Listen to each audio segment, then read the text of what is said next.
প্রিয় শিক্ষার্থীরা, এই ভিডিওটি আপনাদের জন্য। আপনারা যারা আমাদের ত্রিপুরা রাজ্যে সরকারি ডিএলএড কোর্সে ভর্তি হতে চান, অপেক্ষায় আছেন কবে থেকে আপনাদের ফর্ম ফিল আপ শুরু হবে। তো ফাইনালি অফিসিয়াল বিজ্ঞপ্তি চলে এসেছে এসসিআরটির পক্ষ থেকে ত্রিপুরা রাজ্যে সরকারি 2 বছরের ডিএলএড কোর্সে ভর্তি হওয়ার জন্য। আপনারা জানেন যে আমাদের রাজ্যে টোটাল ডিএলএড কোর্স করানো হয় সরকারিভাবে 5টি সেন্টার রয়েছে বা 5টি ইনস্টিটিউশন রয়েছে, যার মধ্যে diet Agartala, diet Kakraban, diet Kamalpur, diet Kailashahar এবং সিটি কুমারঘাটে। বিস্তারিত আলোচনা করছি।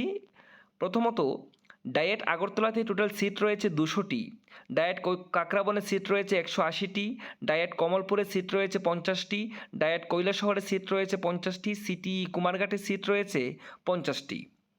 ডায়েট আগরতলাতে টোটাল 200টি যে সিট রয়েছে, সেই 200টির মধ্যে ইউআরের জন্য 104টি, এসটির জন্য 62টি, এসসির জন্য 34টি। ডায়েট কাকরাবনে টোটাল সিট রয়েছে 180টি, 180টির মধ্যে ইউআরের জন্য 94টি, এসটির জন্য 56, এসসির জন্য 30। ডায়েট কমলপুরে টোটাল সিট রয়েছে 50, যার মধ্যে ইউআরের জন্য 26, এসটির জন্য 15, এসসির জন্য 9। ডায়েট কৈলাসহরে টোটাল সিট রয়েছে 50, যার মধ্যে ইউআরের জন্য 26, এসটির জন্য 16, এসসির জন্য 08।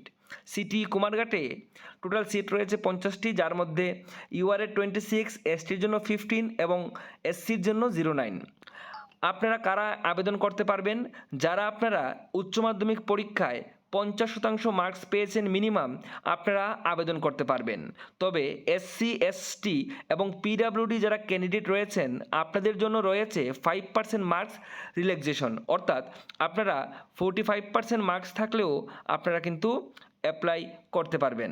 এবং এখানে বলা হয়েছে যে 5% সিটস রিজার্ভ করে রাখা হয়েছে পিডাব্লিউডির জন্য এবং 2% সিট রিজার্ভ করে রাখা হয়েছে যারা ইএসএম ক্যান্ডিডেট আছেন, অর্থাৎ এক্স সার্ভিসম্যান ক্যান্ডিডেট রয়েছেন তাদের জন্য। ওয়েবসাইট হচ্ছে scrt.online.tripura.gov.in। এই ওয়েবসাইটের মাধ্যমে আপনারা ফর্ম ফিল আপ করবেন।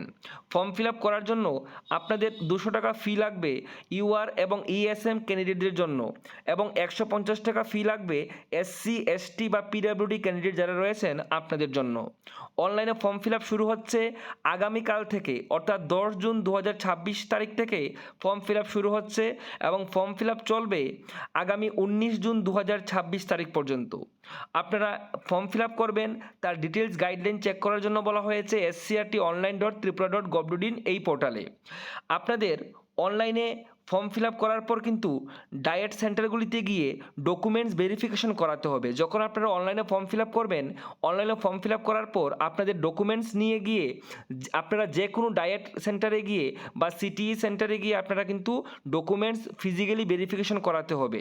ফর্ম ফিল আপ করার পরেই আপনারা নির্দিষ্ট তারিখের মধ্যে গিয়ে ডকুমেন্টস ভেরিফিকেশন করিয়ে নেবেন, এবং সেই ডকুমেন্টস ভেরিফিকেশন করানোর তারিখ হচ্ছে 11 জুন 2026 তারিখ থেকে 21 জুন 2026 তারিখ সকাল 11টা থেকে বিকেল 5টা পর্যন্ত আপনারা ডকুমেন্টস ভেরিফিকেশন করাতে পারবেন।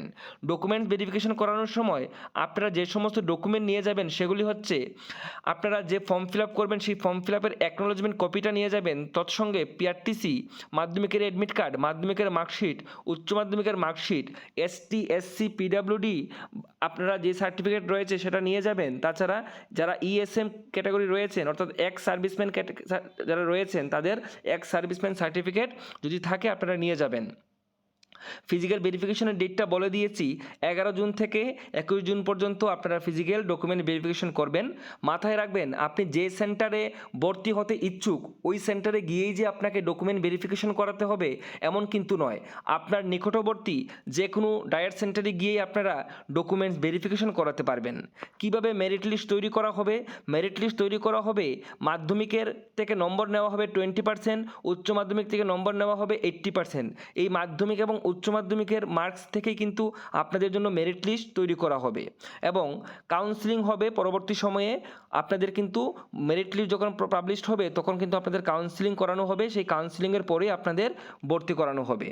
তো পরবর্তী যা যা আপডেট আসবে সঙ্গে সঙ্গে আপনারা এই চ্যানেলে পেয়ে যাবেন।